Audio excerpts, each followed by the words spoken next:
So in today's vlog, I'm going to steal an idea from my friend Louise Doolan, and I'm going to review a book for you. The book I've chosen is one that I've read, I finished it last week actually, and it's called The Queen of the Tearling, and it was published in 2014, and it's by Erika Johansen. The whole reason I got it in the first place actually was because it was recommended by Emma Watson. No idea why that seemed important at the time, but I just probably one of those feelings that Hermione knows best, essentially. I'm a massive fan of fantasy, and The Queen of the Tearling is a fascinating mix of traditional fantasy and future fantasy, or what I had been calling future fantasy in my head, but I've actually discovered is known as science fantasy or dystopian fantasy.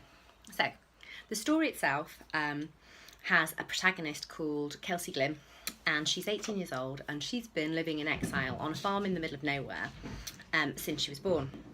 Her mother, who was the Queen of the Tearling, actually sent her away in order to save her life. In the meantime, her uncle has been ruling as regent in her absence, and he's debauched, he's corrupt, he's basically been running the kingdom for his own entertainment. On her 18th birthday, Kelsey is on the farm, and the Queen's Guard come and get her to put her back on the throne as the rightful heir.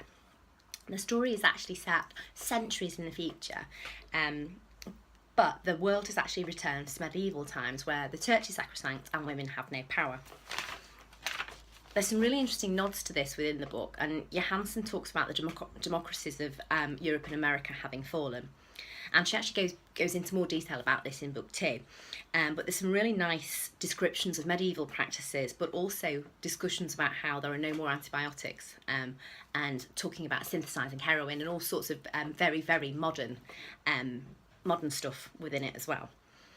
The main thrust of the novel surrounds the relationship between the Tearling and the country to the east, Mortmain. Mortmain is essentially a superpower. It's run by a dictator who is known as the Red Queen. And essentially, years ago, they threatened to invade the Tearling, and to stop this happening, Kelsey's mother organised a treaty whereby 2,000 slaves from the Tearling were shipped to Mortmain every year, in exchange for them not invading. So that so this is what's happening when Kelsey gets to the throne. I loved this book.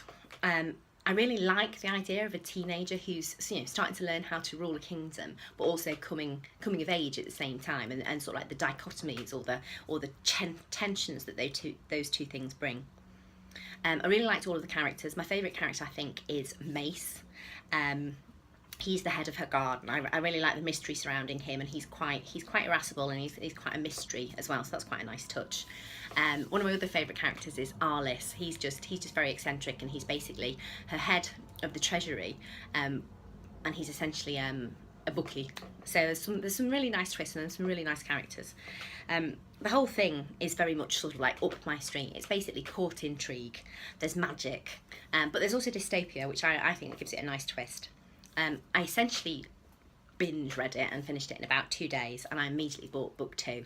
So if this is the sort of thing that you like, I think you'll really enjoy it as well. So go on, give it a go, have fun, give it a read. So thank you.